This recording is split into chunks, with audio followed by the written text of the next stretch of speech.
Hi besties, welcome back to Jikonimagic's Meza.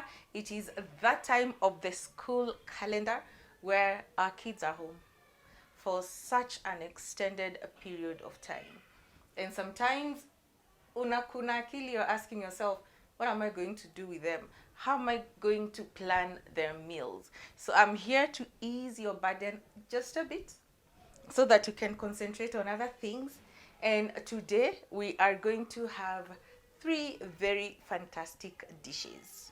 The three recipes are orange chicken, we also have froyo, which is simply frozen yogurt, and finally we're going to make the most amazing succulent pizza. To start us off, let me take you through the ingredients that we're going to be using to make the orange chicken. 1 cup all-purpose wheat flour, 1 cup of room temperature water.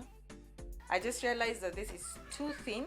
I need to thicken it up, so I'm adding a tablespoon of all-purpose flour, and from there we'll see how it goes.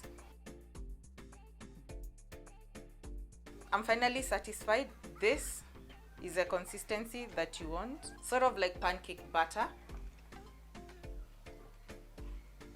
These are 5 chicken thighs that are skinless and boneless. I've cut them into 1-inch pieces. Mix them into the batter and ensure that they are well coated. Cover them in cling wrap and put in the fridge for a minimum of an hour. And now on to our sweet and sour sauce.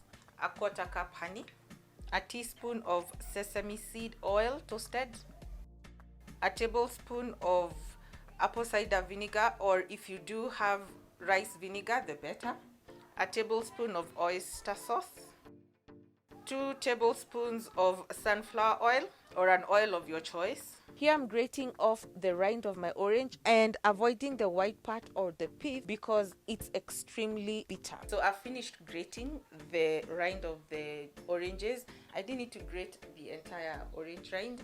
I already have the amount that is required. I'll just take a tablespoon of this and that should be enough. We'll start by squeezing out our orange juice, and for that I'll be using the Moulinex Double Force Easy Lock food processor. It comes with a citrus squeezer attachment and it's super easy to assemble. The colors tell you exactly where each part should go. The purple goes to the purple slot. Next, place the spout onto the blender and lock it into place, followed by the pulp strainer and finally the citrus reamer. Cut the oranges in half for easier squeezing, and now let's get down to squeezing out the juice. I'm not doing this on a very high power because it will be hard for me to control it, so please, even you, make sure that you moderate the speed. Look at how juicy these oranges are. The citrus squeezing attachment does a very good job. As you can see, the orange is almost dry, not much juice left behind. You could actually go around and squeeze on the remaining piece of juice to come out if you so wish. Pulp is not bad. I'm going to use some of it, not all of it, and we have our juice. Scoop the 1 tablespoon of orange rind and add it to the sauce, and then add the orange juice finally and taste for balance of seasoning. If satisfied, then just set it aside. Okay, the chicken has marinated enough at this point. I'll be shallow frying it in vegetable oil that's heated on medium heat. This ensures that it cooks gently all the way through without the butter burning. Fry it in 2 batches to prevent overcrowding. I usually like to fry it in 2 rounds. The second one gives it a good crunch and a lovely golden brown color.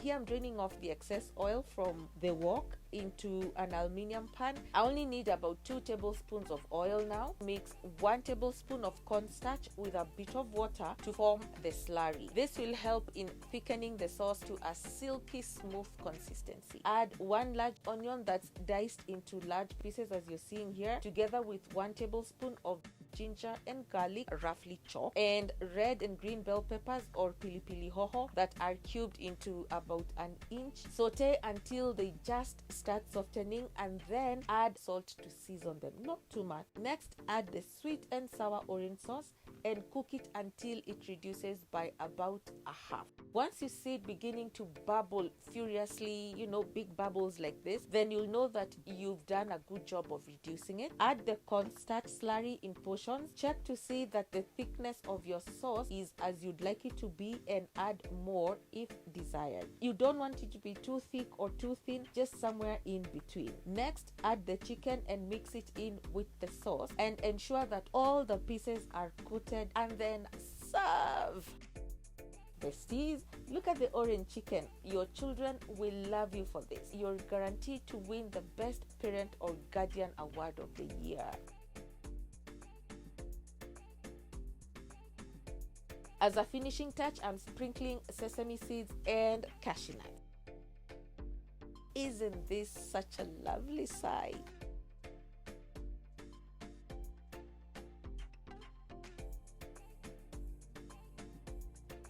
And now it's time for our second food or recipe, and it's going to be the froyo or frozen yogurt. And for that, we're going to be using the Moulinex food processor. It also comes with this attachment over here. This is the one for whipping the creams or whatever it is you want to whip. So you make sure that this part is the one that comes into this groove. Okay, so hook it up like that, put it inside. Okay, and then let me also introduce you to the ingredients that I'm going to be using. Okay, so I'll start by adding 400 ml of whipping cream.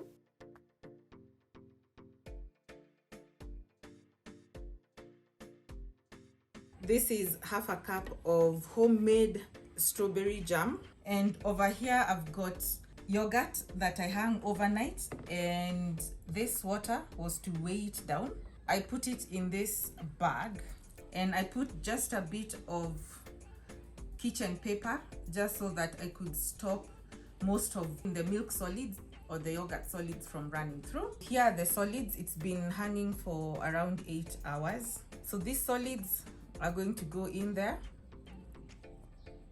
This is the whey, and I'm going to use it to make the pizza that will be coming later on in this episode.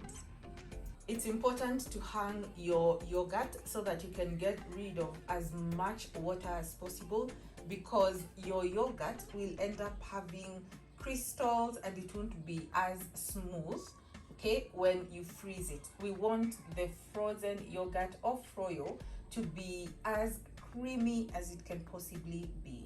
You'll want to whip it up to this thick and creamy consistency that just holds onto your spatula and drops off just like so. Now put it into your freezer safe container. I love using my glass containers for this. Look at how light and creamy and airy it is, like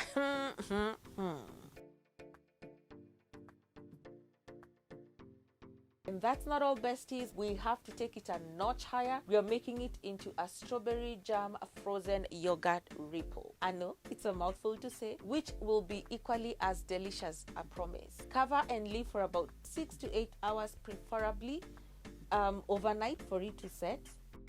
8 hours later, we have our creamy froyo. Look at how it scoops out so smoothly. I love serving my kids in these lovely cups. It totally makes their day. They end up singing my praises for a long, long time to come. So I'm curious to know, what activities do you have planned with your kids? Do you have like maybe a special holiday camp that they're going to go to? Let's exchange notes. Let's see where our kids will be over the very long holidays. Now this, I just couldn't resist, so we take a small scoop of it. It melts in your mouth just like we promised. Now it's time to make the pizza, okay? And for that, we're still going to be using the Moulinex food processor, and it comes with this handy dandy attachment with it. This is the one that you're going to be using, and it attaches. Okay, the stem has those grooves over there, so you simply just come and put it, make sure that it's locked into place, come put it inside there, half a teaspoon each of oregano and basil dry, half a teaspoon salt, a tablespoon of sugar, 2 teaspoons of yeast, and lastly just eyeball about a tablespoon of oil. So I'll first start by mixing what is in the bowl, and then the next thing I will add the whey. Remember the whey that we got from the hang yogurt. Let me take this opportunity to introduce my partners for today's very special video, Moulinex and Tefal home and kitchen appliances, one of the most famous brands across the globe. They boast of very high quality gadgets that make our lives in the kitchen easier. I like the consistency, so now I let it go for maybe 2 minutes and I turn it off. I'm going to oil the bowl to prevent the dough from sticking to the sides as it proves.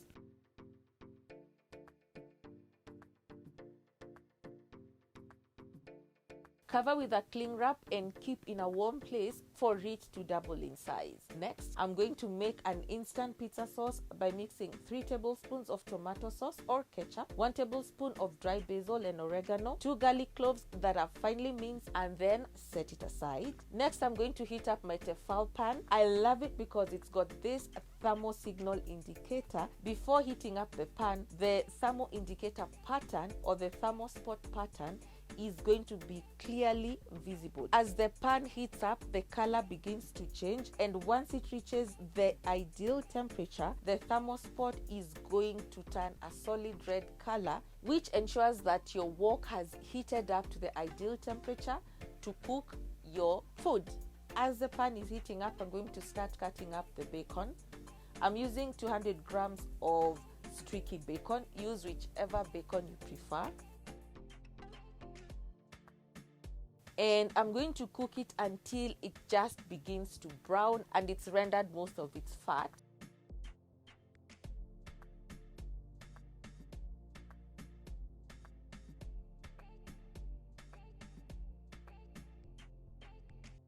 And here we are, the bacon and pineapple slices. Our dough has more than doubled in size. Look at how the cling wrap is all puffed up like a balloon. I'll just knock out the air from the dough and proceed to preheat my Tefal air fryer for 5 minutes on the pizza setting.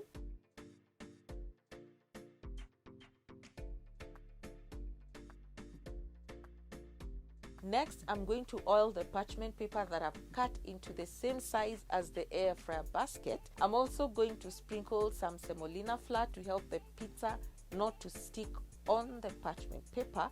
You could also use maize flour or just all-purpose wheat flour. I usually just stretch out the dough using my hands, nothing fancy. If it gets too sticky, use some all-purpose wheat flour to help you along. And over here, I'm poking holes into the dough to prevent it from puffing out too much as I air fry it or bake it. I do this to ensure that I get a crispy crust and also that the dough cooks all the way through. The oil will help in browning and crisping up of the crust as well. Now spread the pizza sauce that we made from earlier and sprinkle the bacon and pineapples.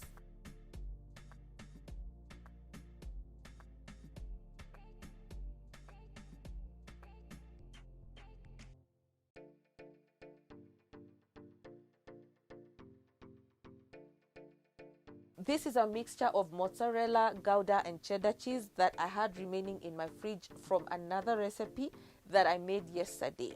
For this purpose, it works fantastically. I love how this Tefal air fryer has different preset functions that make your life so much easier. And the fact that it's just small enough for this kind of cooking, no need to heat up a whole oven just for one pizza a mean. So it's now ready. Cheese all melted. The edges of the crust are even more crispy.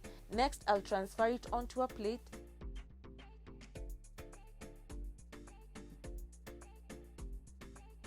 Sprinkle some dry oregano for that extra burst of flavor.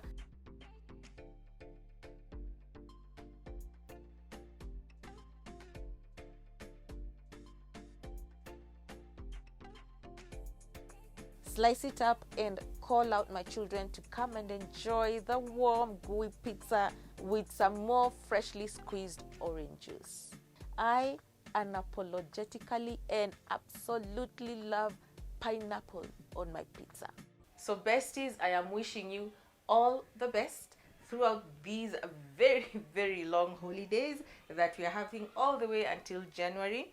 Enjoy the time with your kids, and again, make sure that you cherish them and keep them safe. Until next time, besties, keep it Jikoni magic. Bye bye.